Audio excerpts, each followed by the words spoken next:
Good afternoon, everyone. This is Tractorman 44's daughter, Tessa.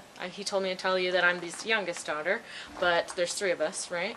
Anyway, so I convinced him to help me make a PPE. This is my sneeze guard. And so I came to him today and I was like, so, Papa, I have this need for school because we're getting ready to start summer school, and the sneeze guards that I saw in the store are like $100, and I was like, wait a minute, I think that I've got a crafty enough Papa over here that he can help me make this. And I saw a video on YouTube, then she kind of went through how to do it, and so I thought that I would ask him to help me. And unfortunately we didn't think about making a video until we had it already put together, but we're going to go through all of the steps because as he usually tells you, he goes through and shows you how he does everything. But we took a flat piece of Plexiglass and made it into this beautiful sneeze guard that you see here, and I'm going to let him do some of the talking. So come on over, Tractorman 44. Tell us why, what you do. I'm sorry.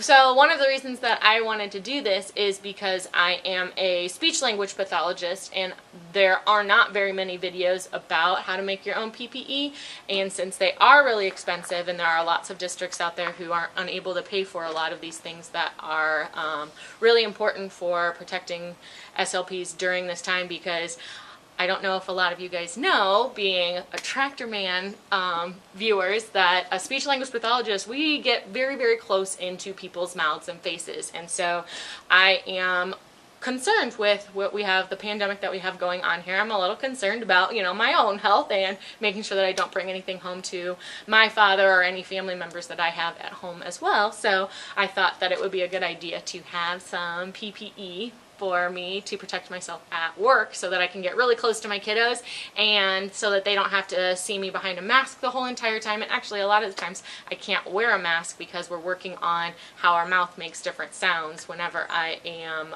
working with students. Obviously what we started off with was 16th-inch plexiglass, and of course it's got the protective film on it, which we left on during the process so it wouldn't do any excess scratching and everything of the material. But what we've done, if you notice, we've got a nice curved wing, but we've got both sides curved out and we've got corners lopped off so we don't have any sharp edges or pointy corners.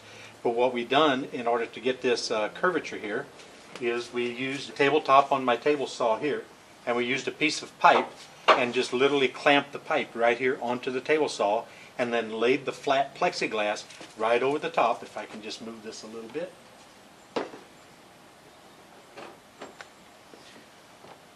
We also placed a cloth underneath there so we didn't scratch it, because we did remove this before we applied heat. But what we did is used a 5,000 watt heat gun. You can get it at any hardware store, any Home Depot store, or whatever. We've got our marks right here at 7.5 inches in from the corner, and we just gently heat this back and forth until you can feel it begin to give way, just like heating metal, except for it doesn't take near as much heat. And then Tessa pushed on one side, I pushed on the other side as we continued to heat evenly, and then just gently folded around the pipe to get our curvature. Then we repeated that on the other end, and like I say, you can see the results. It worked out reasonably fine. So take that, there you go. That part was really neat because we could feel it really give way whenever it started to melt, and I liked that part a lot.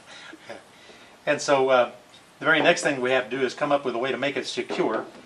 So she went to the hardware store. She just picked up 4 regular shelf brackets, and we decided to put the long length upwards to give support, and at the same time took 2-inch by 4-inch pieces of Velcro and cut them into 1/2 inch wide or thereabouts strips so that we could attach them to here and attach them to there, and then this will just slide right up to it and then just attach just like that.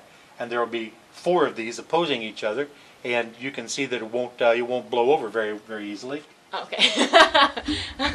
And one of the reasons why we chose to do Velcro versus bolting it into place, because he did tell me that that was an option as well, is because I do travel between buildings, and so I wanted to have the option of being able to disassemble it myself and take it with me and put it into my car so that I could take it to different buildings that I travel to. One other thing that she needs to do is she needs to be able to pass papers back and forth, to her students, and she wants to minimize the chance of, I guess, whatever it is that causes the virus to spread.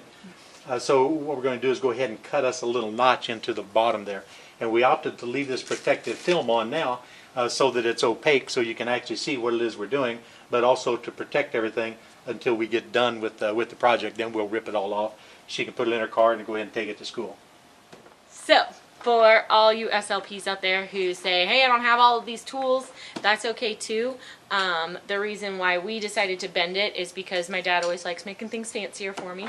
But whenever I was in Lowe's, the piece that I got was a 24 by 48, and they did say that they would cut it for me in the store, so if I had the measurements that I wanted. So with the 2 8-inches off the sides, that ended with 32 inches in the middle, which I think is a good area to have as a view for my students and me to interact with each other. So I think they would cut it off for you, and then if you attach the Velcros to the sides, I think that would give you the stability that you needed. We just added the wings so that it would look a little bit fancier, and then he's cutting me out a little bit. So don't be discouraged if you don't have all of these tools. I do think that you guys can do it without having to go through all of the things that we did. We just wanted to make it a little bit fancier so that if you can make it look even better.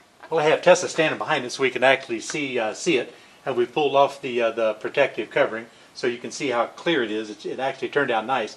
One thing that we did find out, you can't be overzealous whenever you're trying to make a hole or make a notch in this material, because I made a mistake and punched just a little bit too hard right here, and I cracked it about 5 or 6 inches. Of course, this is exceptionally thin. This is only 1/8 of an inch material. It's not like working with 1/4 inch material or the thicker stuff, and it definitely is brittle, and it definitely will go through. So she went ahead and used a hot glue gun and repaired that. It'll just give her kids in class, something to kind of pick on with their fingers, And we made a little sheet metal reinforcement, just bent a U-shaped reinforcement 1 inch tall on each side, with about 1/8 of an inch in between, and sandwiched it up on top of there to hold that, to minimize the chance of it going any farther. But now we're going to go ahead and install the braces. She's going to be on one side, and then she's going to hand them to me, and we're going to put them in from that side and this side both.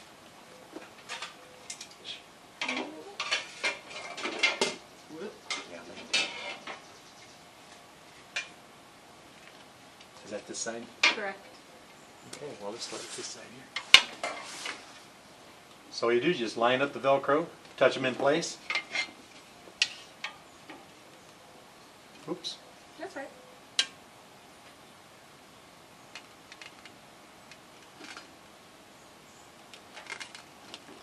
Push them in place. The other side, she'll put that one in. And I'll put this one in. There we go. And there we have a reasonable, stable setup that's going to sit right on our desk. So is there anything else you'd like to say, Tess?